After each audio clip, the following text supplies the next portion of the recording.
एक एथीस्ट के नज़दीक दुनिया के तमाम मज़ाहिब जो होते हैं वो मैन मेड होते हैं।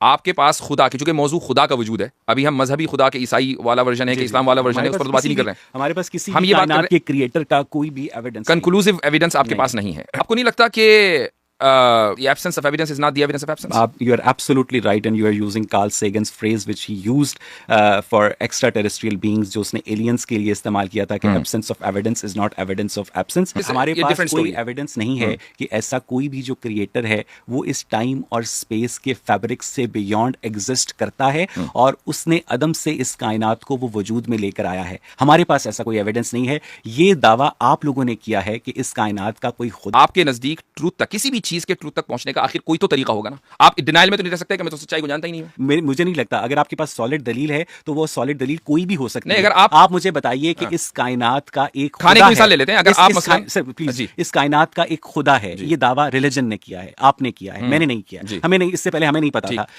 अब आप इस दावे को किसी भी ऐसी दलील से साबित कर दें जो मुझे समझ आ जाए, जो हमारे ऑडियंस को समझ आ जाए। ठीक, ये कॉलिंस डिक्शनरी है, इसमें जो बर्डन टू प्रूव अगर आप डालेंगे, इसमें जो एंट्री है वो ये लॉ में, a claimant is someone who asks to be given something which they think they are entitled to.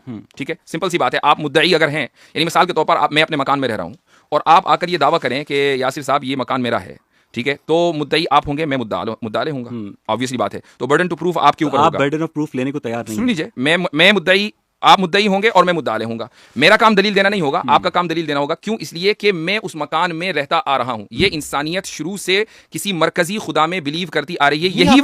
यही वजह है कि आप अगर किसी भी किताब को उठाएं फिलोसफी की, तो उसमें जो नॉन एथिस्ट है हिस्ट्री का, वो 500-600 BC था वो, और डेमोक्रेटिक। इसके अलावा आपके पास कौन सा तरीका है पहचानने का? इसी से स्टार्ट हुई है ना, उससे पहले हमारे पास राइटिंग नहीं थी। ठीक, तो आपने कैसे पहचाना? चलिए मैंने थोड़ी देर के लिए मान लिया कि एवोल्यूशन हुआ है। अब आपने ये उसके बाद ये मफरूजा, इसलिए मैंने गढ़ने का लफ्ज़ बोला, ये मफरूजा गढ़ा चुका है, एवोल्यूशन हुआ है और इंसान जो है वो यहाँ तक पहुंचा, तो उसने शुरू में खुदा के वजूद का इदराक कर लिया होगा। ये मुमकिन नहीं है, यकीनन किसी ने उसको बताया होगा, लिहाजा जो इस्टेब्लिश और बाय डिफॉल्ट इंसान की जो पोजीशन है वो एथिज्म है। ये मफरूजा नहीं तो और क्या है। जबकि अगर हम एंथ्रोपोलॉजी पढ़ें, होल्ड ऑन, जबकि हम एंथ्रोपोलॉजी पढ़ें, या इसी तरीके से जो इस वक्त सिविलाइजेशन है, एंशिएंट सिविलाइजेशन है, आप ग्रीक सिविलाइजेशन में चले जाएं, आप इजिप्शियन सिविलाइजेशन में चले जाएं, आप इंडियन सिविलाइजेशन में चले जाएं, या उससे पहले जो टर्की में इस वक्त सबसे कदीम सिविलाइजेशन के आसार मिले, हर जगह इन तमाम जगहों पर एक मरकजी खुदा का तस्वुर पाया जाता है। हम तो न्यूट्रल, यही तो मैं कह रहा हूं।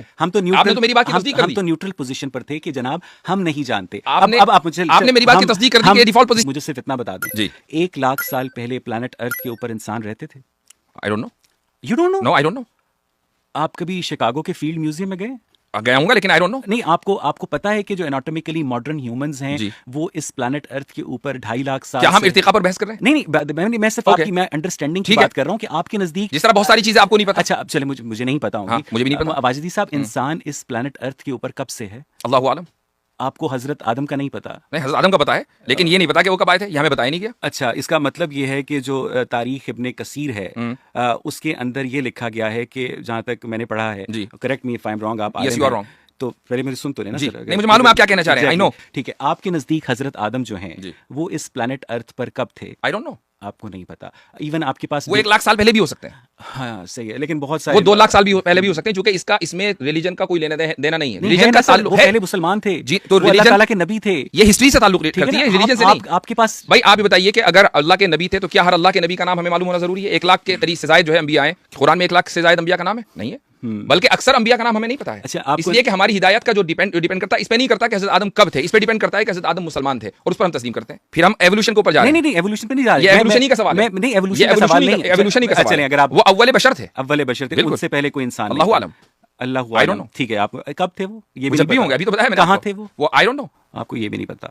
अच्छा, आपको ये पता है कि हजरत आदम के कितने अरसे के बाद हुजूर सल्लल्लाहु अलैहि वसल्लम इस्लाम लेकर आए? अगर मुझे ये पता चल जाए तो मैं ये ना बता दूं आपको कि हजरत आदम कब थे। तो इसका मतलब ये है कि जो डिवाइन गाइडेंस आपके पास है, जो कुरान मजीद आपके पास जिब्राइल लेकर आया, उसने भी आपको ये नहीं बताया, इसलिए कि ये इन्फॉर्मेशन इररेलेवेंट है। वो हमारे नजदीक रेलेवेंट है, क्योंकि आपका मौजूद रिलीजन नहीं है, आपका मौजूद हिस्ट्री है। मेरा मौजूद रिलीजन है, क्योंकि रिलीजन का जो रिलीजन की जो बुनियाद होती है वो हिदायत है इंसान की, और हिदायत का ताल्लुक इससे नहीं है कि आदम कब थे और कब नहीं थे। अच्छा, मुझे ये बताइए कि